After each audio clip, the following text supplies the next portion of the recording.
Bonsoir à tous, bienvenue dans le Flash Info. Dans l'actualité ce mardi, le lancement ici à Abidjan du groupe des leaders ouest-africains de l'énergie, présidé par le chef de l'État ivoirien Alassane Ouattara.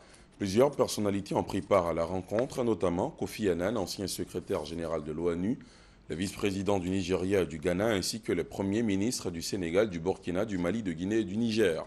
Les échanges tournent autour de la question de la réalisation de l'accès universel en Afrique de l'Ouest et de l'intégration des marchés énergétiques et de la création d'un marché intégré de l'électricité au sein de la CEDEAO. L'objectif du GOAL est de fédérer les pays de la région dans le secteur de l'énergie face aux difficultés rencontrées par certains comme le Nigeria ou le Ghana et de trouver des solutions nouvelles, moins chères et moins polluantes. On en reparle dans la grande édition. Dans le 20h ce soir également, une interrogation. Que gagne la Côte d'Ivoire avec le Millennium Challenge Corporation ? Le MCC, faut-il le rappeler, est une initiative du Congrès américain en vue de favoriser la bonne gouvernance dans les pays qui aspirent au développement. Cette problématique était au cœur de la conférence animée par le coordonnateur national du suivi du MCC.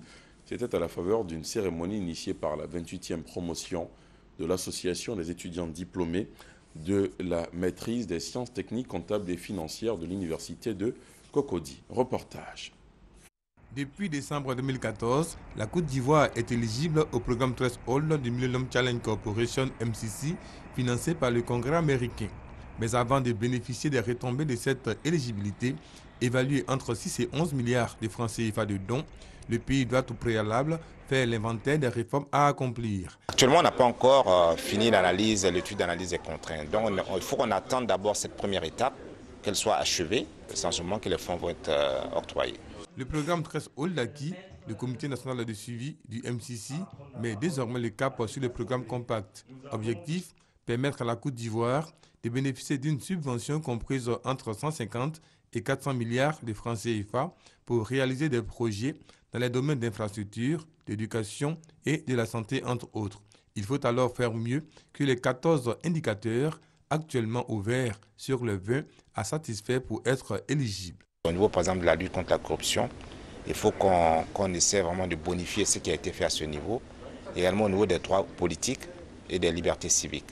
Ça, c'est des indicateurs de bonne gouvernance sur lesquels il faut qu'on travaille très très fort pour rassurer le partenaire qu'en mettant de l'argent, ces fonds vont être bien utilisés. Les retombées du MCC ont été expliquées lors de la cérémonie de parrainage de la 28e promotion de l'Association des étudiants diplômés de la maîtrise des sciences techniques, comptables et financières, une filière de l'unité de formation et de recherche des sciences économiques et de gestion de l'université Félix Houphouët-Boigny de Cocody, une filière qui a formé en une vingtaine d'années environ 500 diplômés, dont plus de 95% ont déjà obtenu un boulot sur le marché du travail. Et on reste à l'université Félix Houphouët-Boigny de Cocody qui vient d'être équipée de matériel numérique. Le don est de l'Union économique et monétaire ouest-africaine UEMOA. Il est composé d'infrastructures réseau et de matériel informatique. Ce geste de près de 410 millions de francs CFA est le fruit du projet d'appui au développement des technologies de l'information et de la communication au sein de l'Union.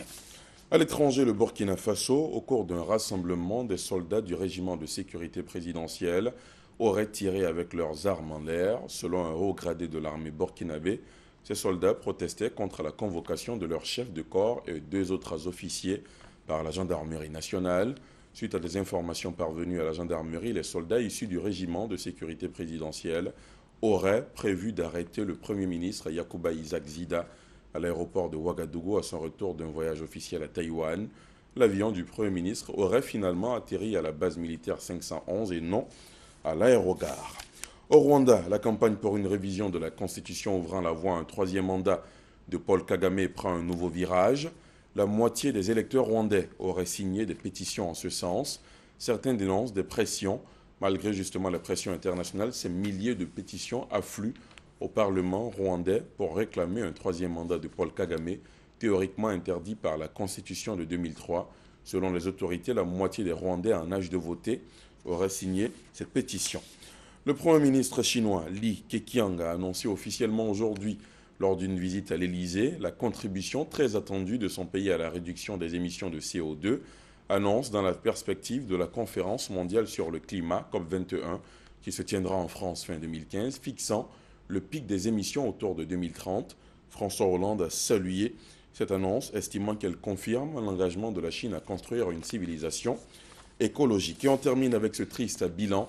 Au moins 116 personnes auraient péri aujourd'hui en Indonésie dans l'accident d'un avion militaire qui s'est écrasé sur une zone habitée de Medan, grande ville de l'île de Sumatra, tuant 113 occupants et des personnes au sol. L'avion, un Hercule C-130 vieux de 51 ans, avait décollé à 12h08, 5h08 GMT d'une base militaire et s'est écrasé dans la ville 2 minutes plus tard, à environ 5 km de la base, explosant en boule de feu selon un porte-parole de l'armée, Fouad Bassia. Et c'est la fin de ce Flash Info. Merci de l'avoir suivi. On se retrouve à 20h. À tout à l'heure.